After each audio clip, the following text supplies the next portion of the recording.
of today's session is a very complex one and a very delicate one. Confronting human suffering with God.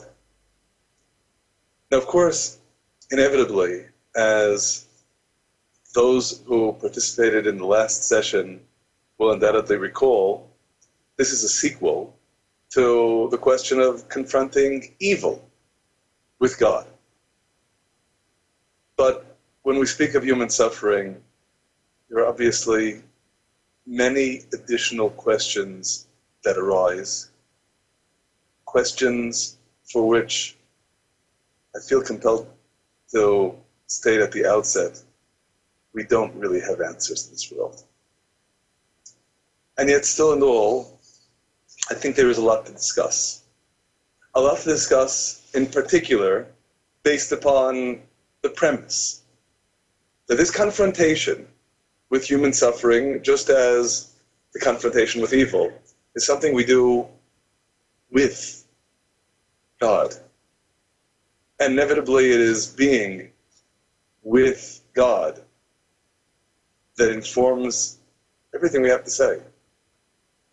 And of course, most of all, our being with God and His Word as He revealed it in the Bible.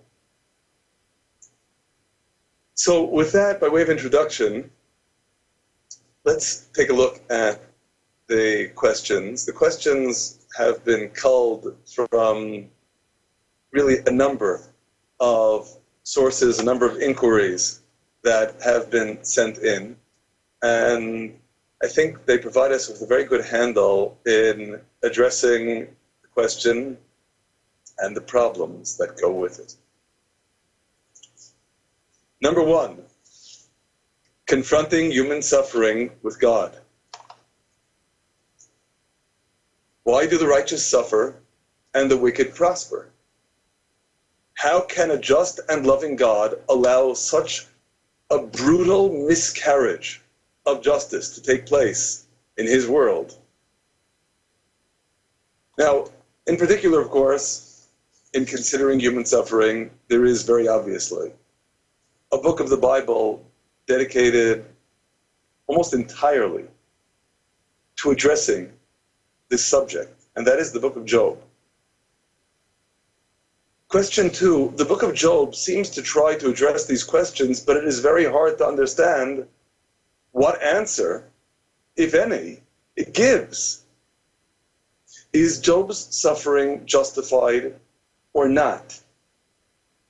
What does this book of the Bible come to teach us?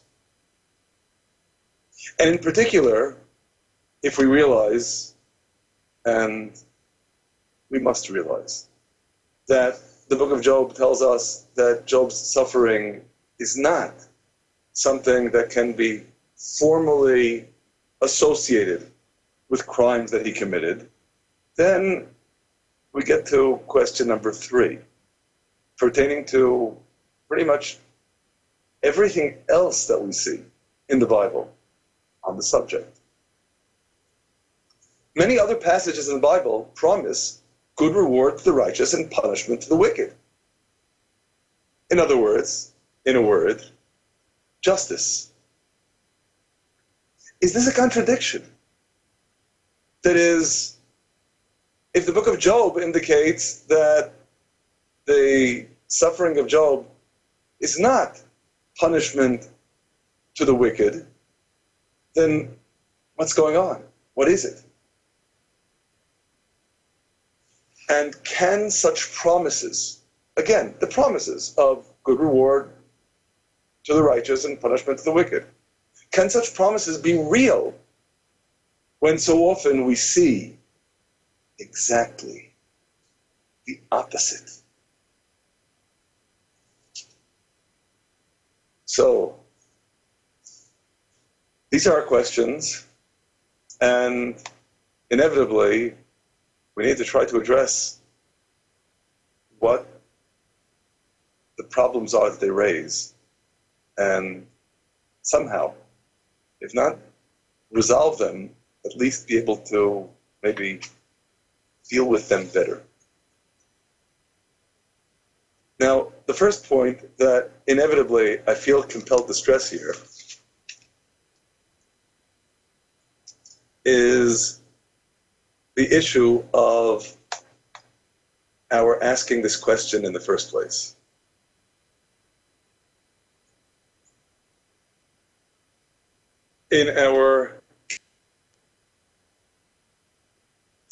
The first prophet whom we cite here is Jeremiah. In chapter 12, in verses 1 and 2, Jeremiah complains to God of the wicked people with whom he needs to deal. Right would you be, O God, were I to contend with you. Yet I will reason with you. Wherefore does the way of the wicked prosper? Wherefore are all they secure to deal very treacherously? You have planted them. They have taken root. They grow. They bear fruit. But you are near in their mouths and far from their reins, from their innards. Why do you give them such prosperity? And of course, similarly, the message of the book of Jonah in chapter 4 is essentially precisely this. The people of Nineveh, argues Jonah, are still basically wicked. They don't deserve the reprieve that God is giving them. And so, in chapter 4, verse 2, Jonah prays to God, I pray, O Lord, was not this my saying when I was yet in my own land? Therefore I fled beforehand to Tarshish. For I knew that you are a gracious God and compassionate, long-suffering and abundant in mercy, and repents of the evil. And Jonah is so disturbed by the prosperity of people who don't deserve it, he asks to die. Therefore now, O God, take, I beseech you, my life from me, for it is better for me to die than to live.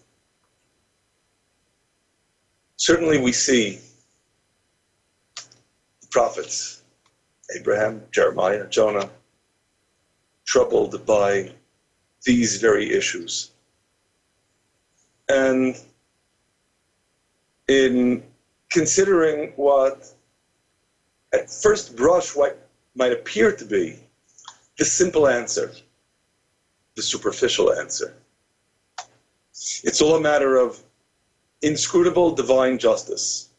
That is, we don't understand, but that really is what is taking place. Much the same argument that is indeed advanced in the book of Job by Job's friends.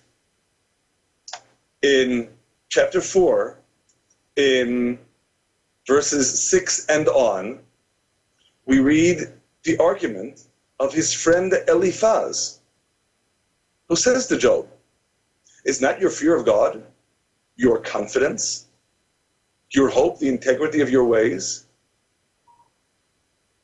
It is your righteousness that will save you.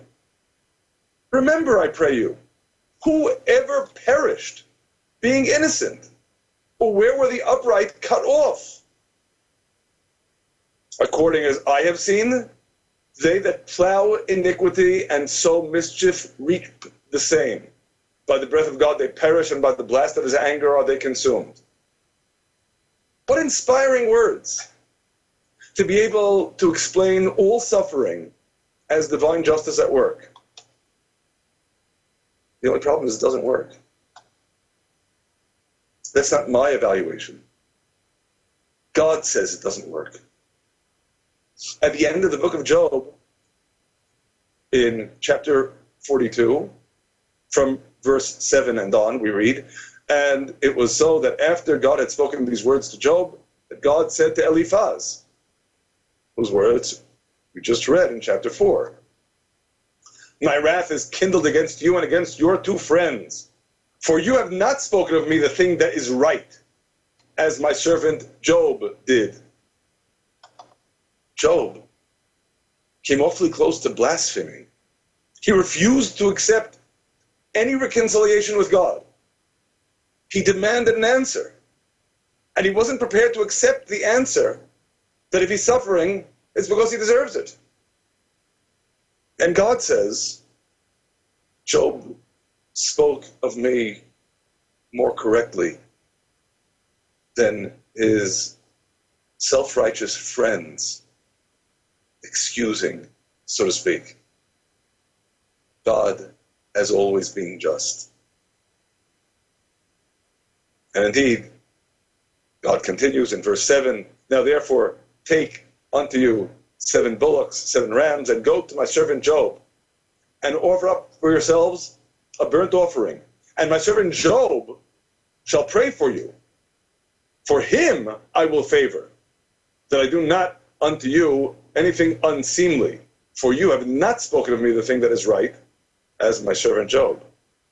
And so they do what God commanded them, and God favored Job,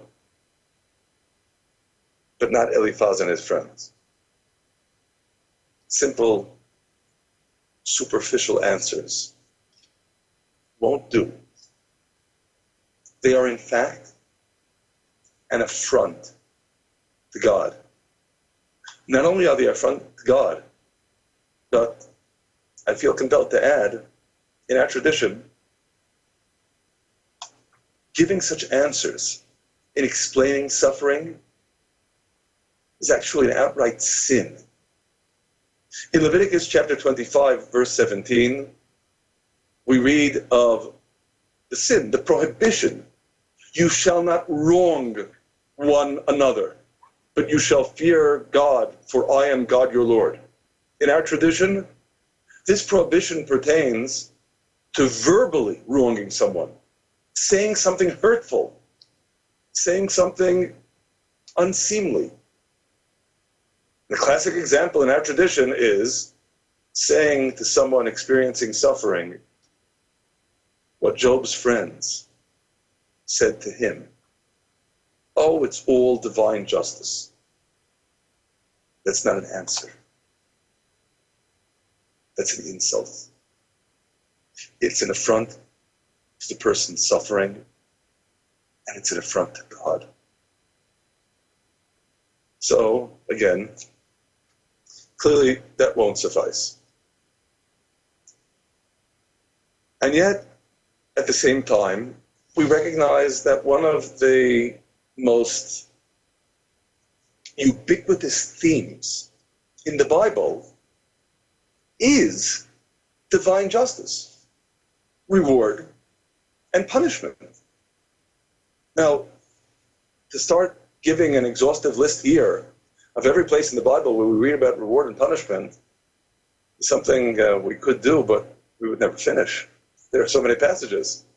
So for the purposes of our discussion, I'm just going to share with you Deuteronomy chapter 11. This is, I must admit, for Jews a particularly glaring example, because this is a passage that in our tradition we recite at least twice every single day.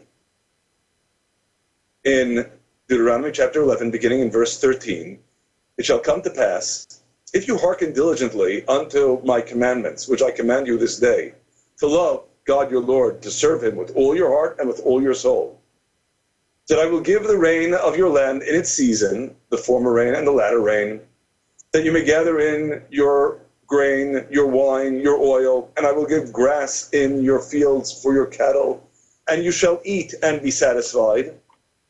But take heed to yourselves, lest your heart be deceived, and you turn aside and serve other gods, and prostrate yourselves before them, and the anger of God will be kindled against you, and he will shut the heavens so that there will be no rain, and the ground will not yield her produce, and you will be lost quickly from off the good land that God gives you, reward and punishment. And indeed, as we've noted, this is one of the foundational themes in Moses' song. In Deuteronomy chapter 32, verse 4, God is the rock. His work is perfect. All his ways are justice. a God of faithfulness and without iniquity, just and upright is he.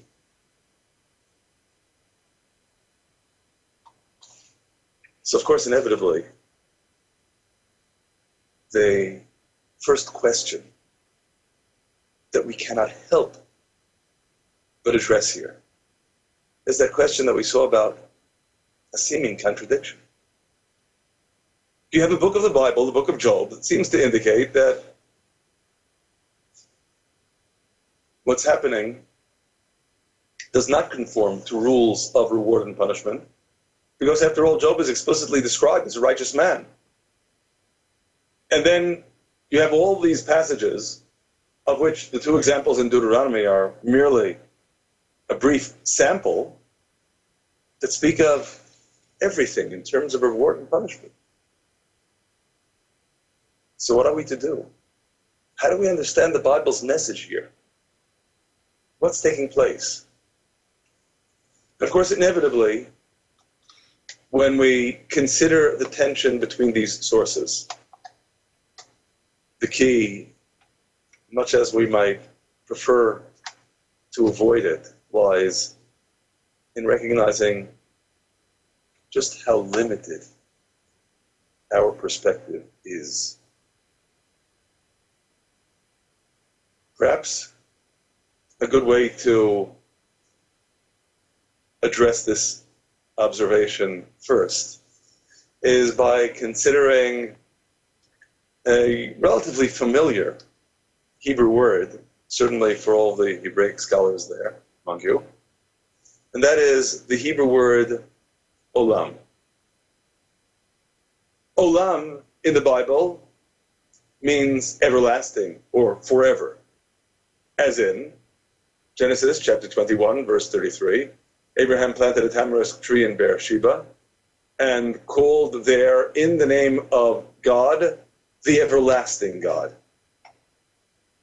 Likewise, in Exodus chapter 3, verse 15, here it is God who is speaking. God said, moreover, to Moses, thus shall you say to the people of Israel, God, the God of your fathers, the God of Abraham, the God of Isaac, the God of Jacob has sent me to you. This is my name forever. Forever in the Hebrew, le'olam, and my memorial unto all generations. The reason I'm calling our attention to this word is because while in biblical Hebrew it means forever, everlasting, in post-biblical Hebrew it takes on a new definition. It means the world, the universe. There's obviously a connection here. But the connection, ironically, forces us to consider what we have had occasion to consider on many occasions in the past, and that is the three-letter root that, after all, underlies all original Hebrew words, and in the case of olam, is alam. Ayin, lamed, mem are the root letters for the Hebrew experts. What does the root mean? The root, alam, means hidden, concealed. Now, in the original sense of olam as forever, we can, I think, appreciate the connection. That is, forever is always going to be concealed from us. We live in the here and now. We don't see the forever. We don't see the everlasting. That's, of course, one dimension. Of course, the truth is, we don't see the world, the universe. What is really essential is concealed. The universe is a realm of hiding. Of course, on the most basic plane, God is hiding. But expanding on that, whatever we think we see is merely the surface. Underneath it all, it remains an enigma for us. Indeed, in this vein, we noted last time as well, the last verse in Genesis chapter 1, verse that speaks of God's final assessment of the process of creation. And God saw everything that he had made, and behold, it was very good. And it was evening, and it was morning, the sixth day. And the critical nuance that once again we stress here is that when you look at everything, you see that it is indeed very good. When you look at the particulars as particulars, you can't see very good. At times you can't see good at all. There are things in the world that in a very immediate, tangible way, unequivocally are bad. But if you can see the whole picture, if you could see as God sees, God saw everything that he had made, and behold, it was very good. When you see everything, you can see that. Of course, inevitably, the problem is that to see everything that God made, you would have to be God. As expressed in Isaiah chapter 55, verses 8 and 9, "For my thoughts are not your thoughts, neither are your ways my ways, says God. For as the heavens are higher than the earth, so are my ways higher than your ways, and my thoughts than your thoughts." Indeed, we're not going to understand. And the truth is that with that realization, we appreciate that this is indeed a central aspect of God's message to Job, and maybe a critical component in our grappling with what might otherwise appear to be a contradiction between the book of Job and the principle of reward and punishment. There's no contradiction.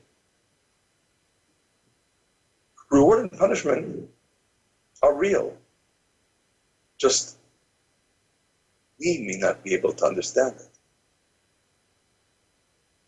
In Job chapter 38, beginning in verse 1, "Then God answered Job out of the whirlwind and said, 'Who is this that darkens counsel by words without knowledge? Gird up now your loins like a man, for I will ask you and declare you unto me. Where were you when I laid the foundations of the earth? Tell me, if you have understanding. Who determined the measures thereof, if you know? Who stretched the line upon it? Whereupon were the foundations of it fastened? Who laid the cornerstone of it?'"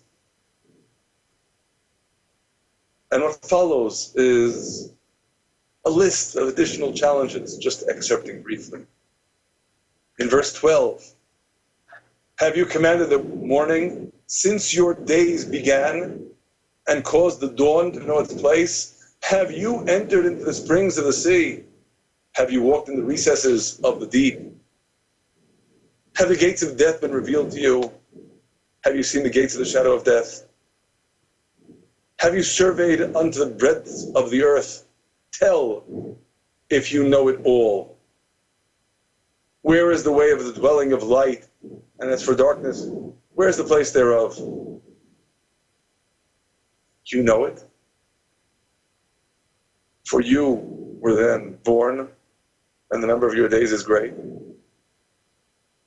You do. And the challenges continue because of the limitations of time. We won't read the entire passage. Just skipping to chapter 40. "Moreover, God answered Job and said, Shall he who reproves contend with the Almighty? He that argues with God, let him answer it. Then Job answered God and said,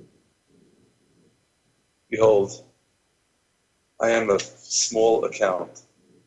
What shall I answer you? I lay my hand upon my mouth. Once have I spoken, but I will not answer again, yea, twice, but I will proceed no further. And God continues to lay it in challenging Job out of the whirlwind.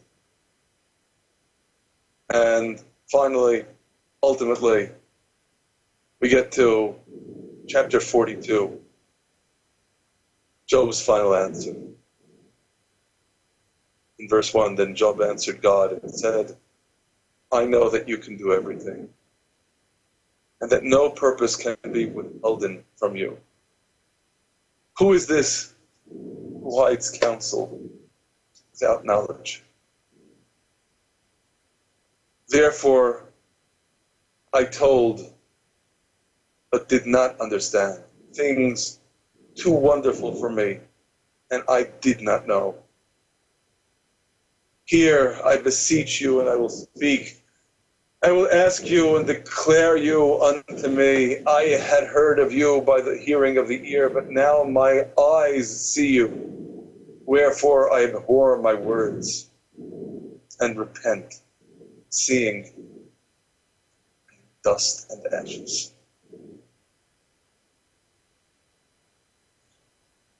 We think we understand. Or if we don't understand, then at the very least we can strive to understand. If we don't have all the answers, we can get all the answers. We can. Our pretensions of omniscience, our thinking that we can know all, that is our undoing.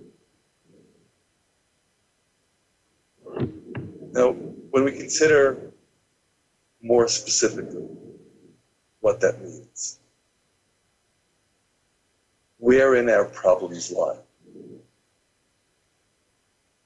Of course, on the most basic plane. When we speak about God, it is axiomatic by definition. We speak of one who transcends the bounds of time and space. We transcend. We are limited by time and limited by space. Indeed, as expressed in Psalm 90, verse 4, 1,000 years in your sight are as yesterday when it is past, and as a watch in them. Our window through which we see, so narrow, so limited.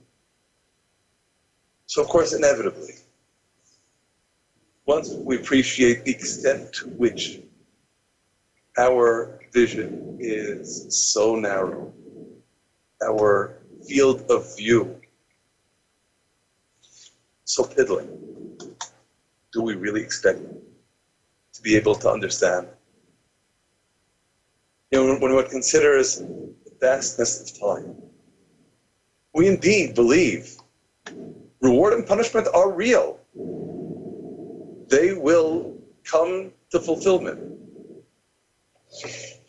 but not necessarily in the time frame that we expect.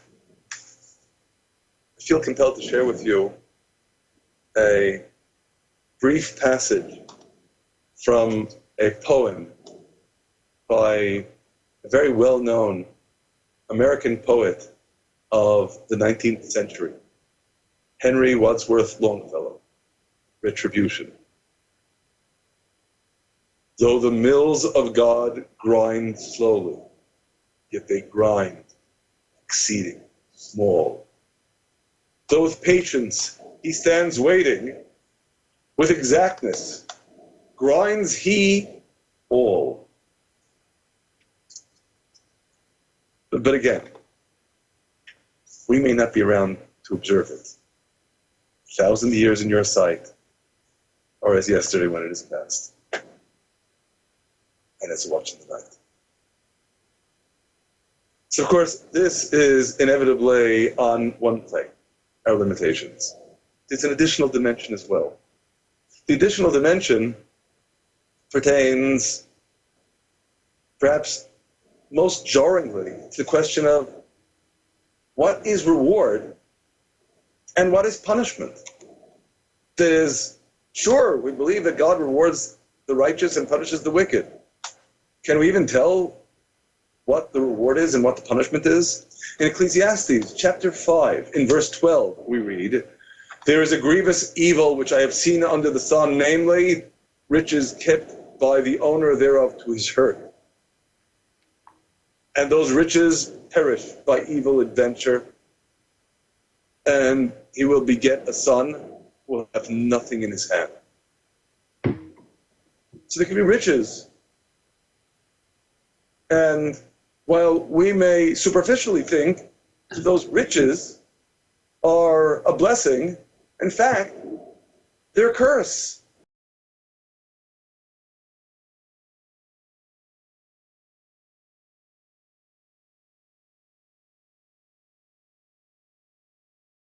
And conversely, in Isaiah chapter 12, in verse 1, "In that day you will say, I will give thanks unto you, O God, for you were angry with me. When your anger is turned away, you comfort me. Behold, God is my salvation. I will trust and will not be afraid. For God, the Lord, is my strength and song, and he has become my salvation." Now, this is a rather strange turn of phrase, and indeed in many translations it's somewhat different. But the simple reading of the Hebrew is, "I thank you because you were angry with me." What is it talking about? And I feel compelled to share with you an insight in our tradition that's accompanied by an anecdote, a story. It's a story that I'm sure on many levels is both familiar with all of us and a source of great vexation. The story is someone who was on his way to a really important business trip, a voyage by ship, and something happens, he hurts his foot, he misses the boat, and he's convinced God is out to get him. He's just suffering. All the opportunities that he had anticipated, lost. What punishment? Until sometime afterward, he learns that the ship went down at sea. All hands on board. And of course, then realizes that what he had thought was punishment was in fact reward. It was blessing. So if you can't tell what reward is and what blessing is, what punishment is and what cursing is, can you really evaluate what's going on in the world? Our perceptions are so limited. To just share with you in brief, I think we've discussed this at other opportunities as well. The narrative in the 7th chapter of the book of Esther, where, on the face of it, after Haman is unmasked as the enemy, Esther is in the worst possible predicament imaginable. Because after Esther says, in chapter 7, verse 6, "An adversary and an enemy, this wicked Haman," the king gets up and leaves. The king arose in his wrath from the banquet of wine and went to the palace garden. And Haman was left there with Esther. And if you just look at that episode, that frame, if you will, what's happened to Esther is the worst possible scenario. She's left there alone with the enemy. Until, of course, in the very next verse, the king returns, and Haman's fate is sealed. There's that brief interval beforehand. Esther doesn't know what's happening. Now consider that our entire lives may be encapsulated in that brief interval. 1,000 years for God are as the yesterday that has passed. We don't see. We think the king is gone. We think he's just disappeared. We see the wicked prosper. We see the righteous suffer. We see a very, very small part of a vast picture.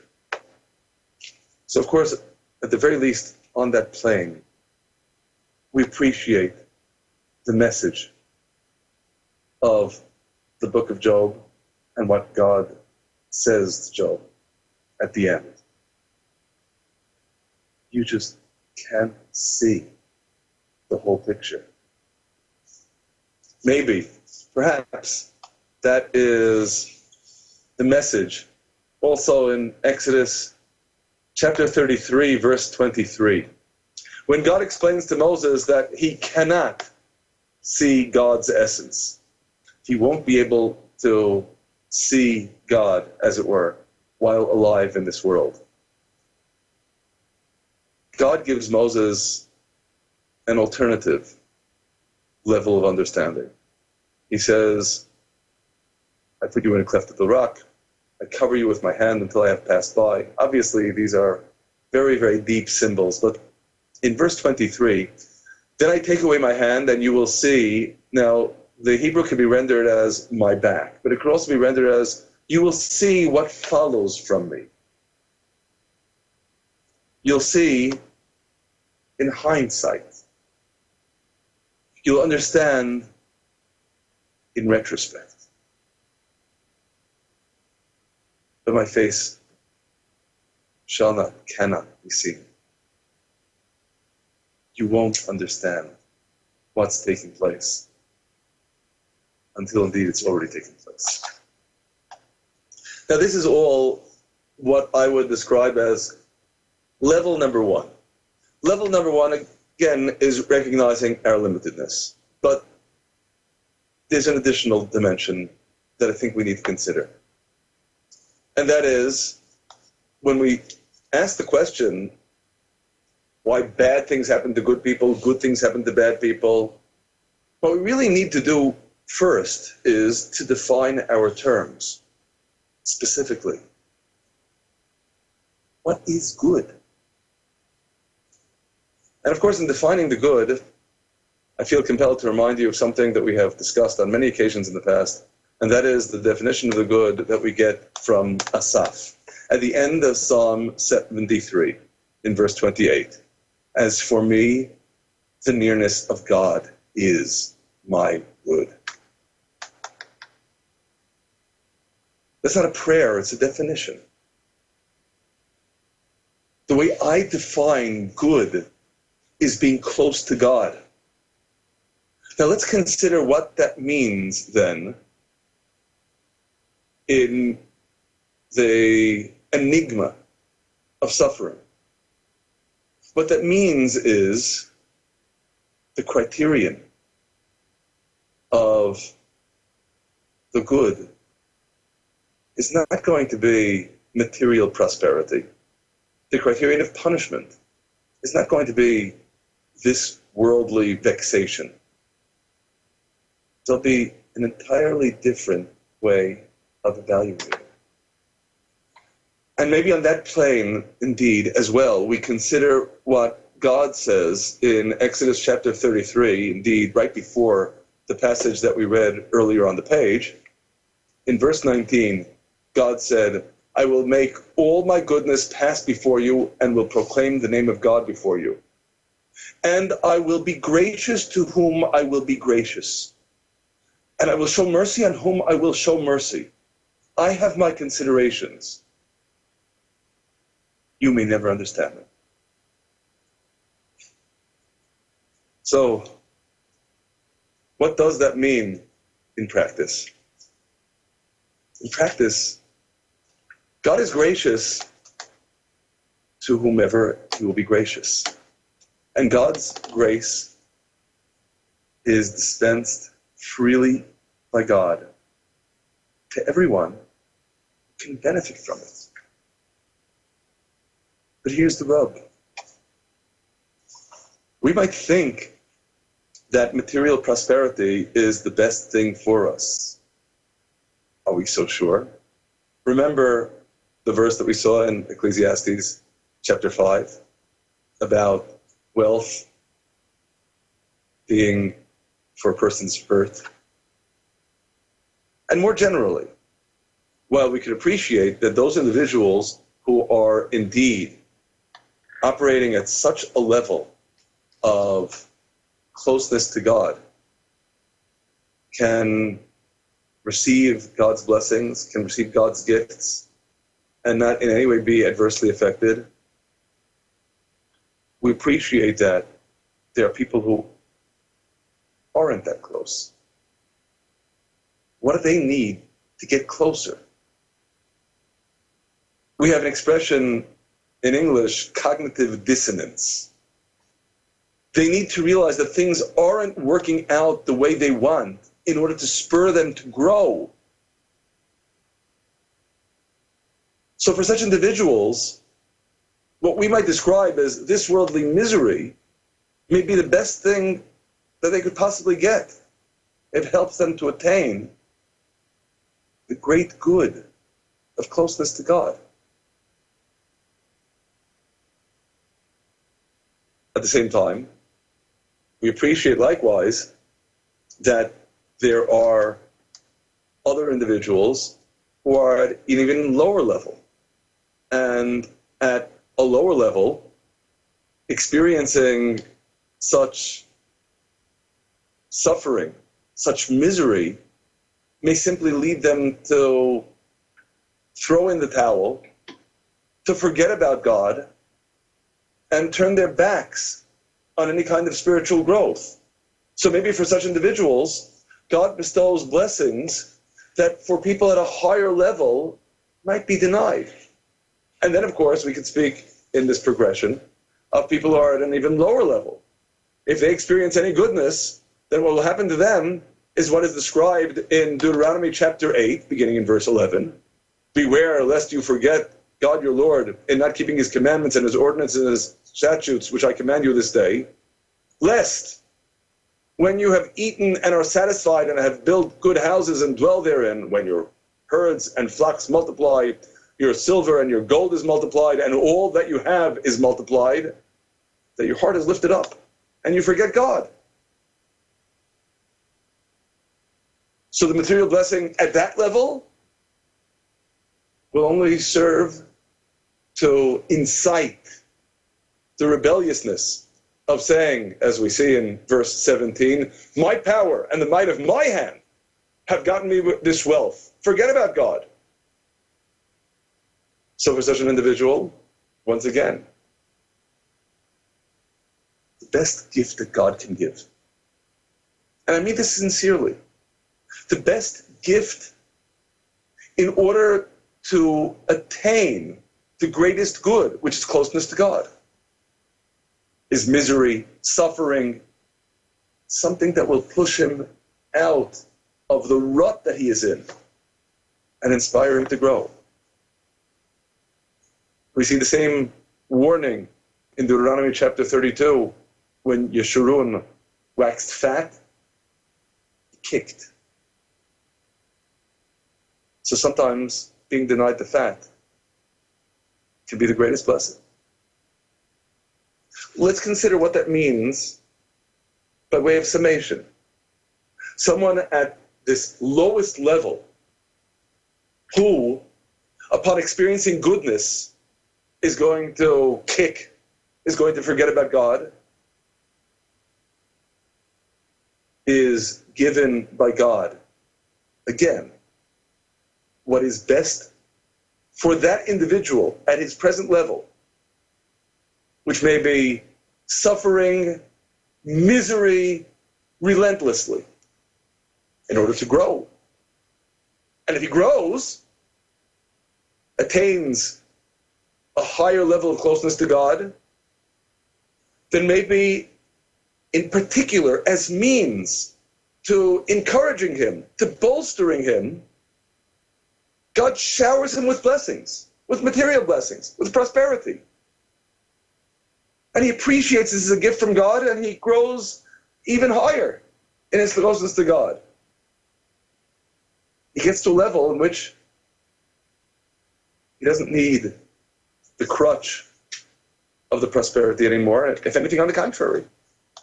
He gets to a level at which, perhaps, God, in assessing what he really needs, decides to plunge him again into misery, withhold all the blessings. Because once he gets to a high enough level, we want to spur him to not become complacent, to keep on growing, to keep on coming closer and closer to God. So, to the external observer, makes no sense. When he was at the lowest level, he experienced misery. Now at the higher level, he experiences misery. In the middle, he experienced God's blessings, and now he doesn't anymore. But there's a rule at work, just a rule that we would be hard-pressed to understand or even discern. And that rule, again, in the words of Asaph at the end of Psalm 73, is, for me, nearness to God is the good. Everything else is accessory.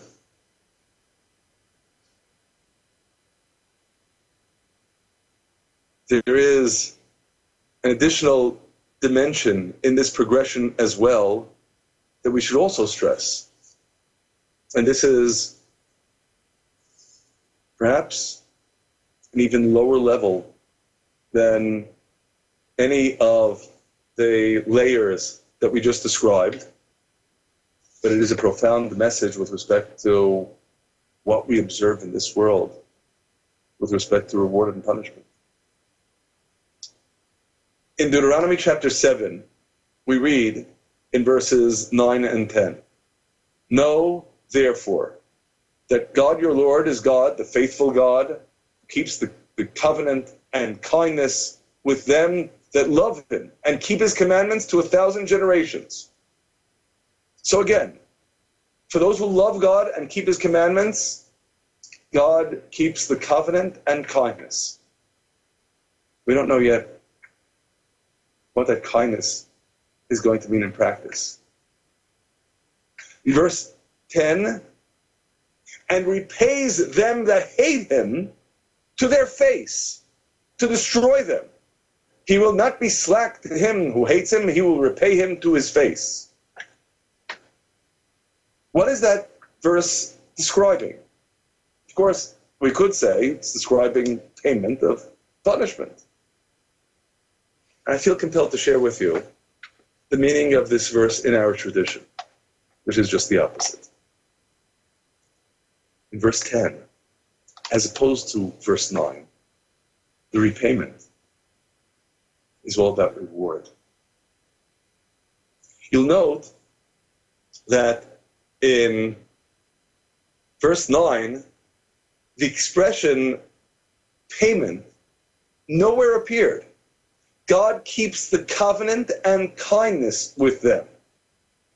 It's a covenant, it's kindness. Nothing about being paid. Because for those who love God and keep his commandments, the payment may never take place in this world. We do, after all, see this world as part of a greater continuum. There's everlasting life, the spiritual world, the world to come. The righteous have their ultimate reward in that spiritual realm. What about the wicked? Well, the wicked have to be repaid because most wicked people, at least on occasion, do something good. And it is a cardinal principle of divine justice that no good deed goes unrewarded. And so, God repays them that hate him to their face. To their face, right now, in this world, they get payment. You know why they get payment? First of all, well, the principle we already stated. Because God never withholds payment to any of his creatures for anything that deserves reward. And so, even if the wicked do something that is worthy of reward, God will pay them. But the payment is indeed going to be here and now, in this world. Why? Well, first of all, because someone who really is wicked, even when he does good deeds, does them as basically material acts. They're not really spiritual acts. So reward in a spiritual realm wouldn't be appropriate. Second of all, someone who's really wicked isn't interested in a spiritual realm. He wants to win the lottery right now. He wants to get the fast racing car. He wants to get the big house. He wants to get all the goods now, here, in this world. God obliges. He repays them that hate him to their face, to destroy them. Because having received all their reward in this world, there's nothing left. And what happens to the wicked in the hereafter is the full, complete payment for everything. All of the wickedness, all of the evil that they did in this world. For the righteous, on the contrary, they may experience all of the suffering for the slight misdeeds that they committed in this world, so that in the world to come, in everlasting life, there is nothing but bliss. But then, of course, again, our problem is a limited field of view. We only see what happens in this world. We don't really understand reward and punishment because we don't see the realm of reward and punishment. We see a paltry realm of 70, 80 years.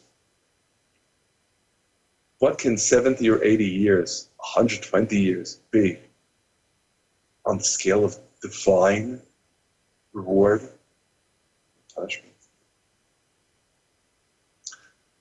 So, of course, inevitably, this is also part of the picture. That is, once again, for me, says Asaph at the end of Psalm 73, nearness to God is the good.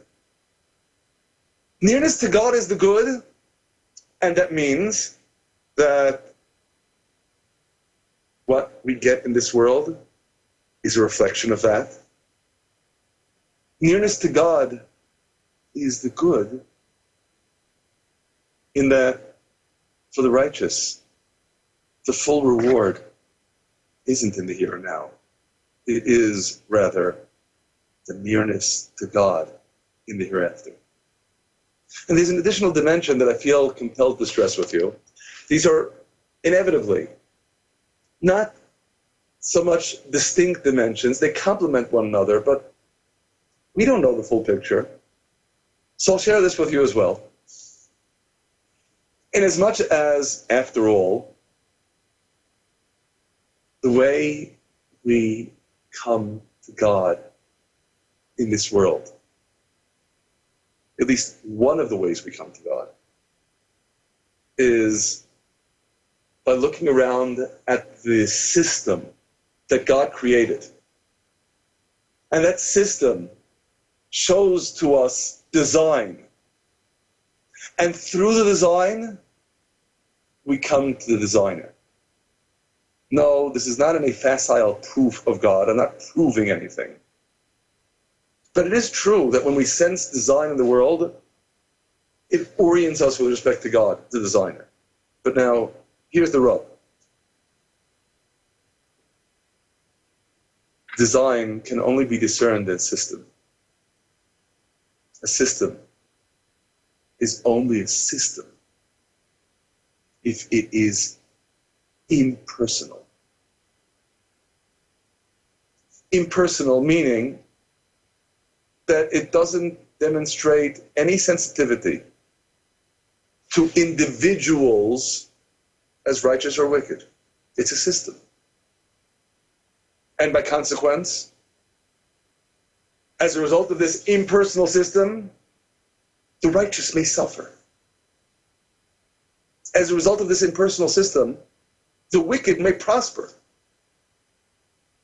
But again, the importance of having the system lies in that greatest good of nearness to God. If I'm taking that system, that design, as means to connecting with the designer. For the wicked, of course, we already saw. The wicked will simply say, my might and the strength of my hand made me this great host. The system is irrelevant to the wicked. All that's relevant to the wicked is themselves. For the righteous, the system is means for connecting with the one who created it. And that too,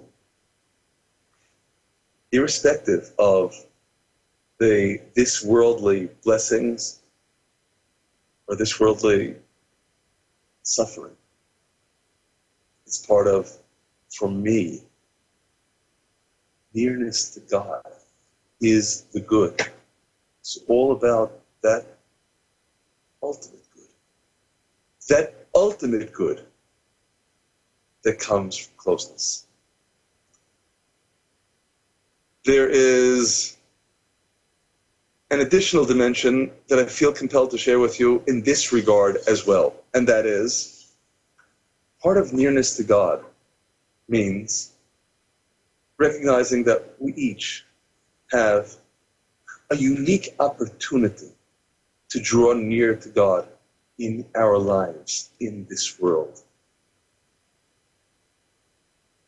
No two people are created with the same mission because no two people are created with the same challenges. And it is specifically by grappling with those challenges that we come to God. Now, in considering those challenges, some people come into the world with grievous handicaps. This isn't by any means an attempt to explain why, because we're not going to understand. But with the realization that that's what's happening in the world, what we certainly appreciate is someone overcoming a handicap and finding that nearness to God as a unique mission, is singing, as a result, a unique song of praise to God that no one else has ever sung or will ever sing in his stead. And when we consider what those challenges imply, it's not at all obvious what kind of challenge is preferable, what kind of challenge is best to be avoided. Just consider in Proverbs chapter 30, in verses 7 and on, the way the author of Proverbs relates to different challenges. 2 things have I asked of you, deny me them not before I die. Remove far from me falsehood and lies. Give me neither poverty nor riches. Feed me with my allotted bread. Neither poverty nor riches, lest I be full and deny and say, who is God? Or lest I be full poor and steal and take hold of the name of God. And either alternative is bad. But either alternative is then an opportunity, a challenge. And that's really what life is all about, isn't it? The challenge of coming near to God. I feel compelled to share with you in this regard also another verse in Ecclesiastes chapter 5, verse 11. Sweet is the sleep of a laboring man, whether he eats little or much, but the satiety of the rich will not suffer him to sleep. Sweet is the sleep of a laboring man, in our tradition, alludes to the final sleep. Sleep at the end of the road, after we leave this world. But again, everyone has a unique mission. Sweet is the sleep, whether he eats little or much. What really matters isn't the goodness as we might like it, as we might want it. What really matters is the connection, the fulfillment of the mission that enables us to feel the nearness of God. And it's on that plane that I'd just like to conclude. Not really so much with an answer, because we don't have an answer, but nonetheless with an observation.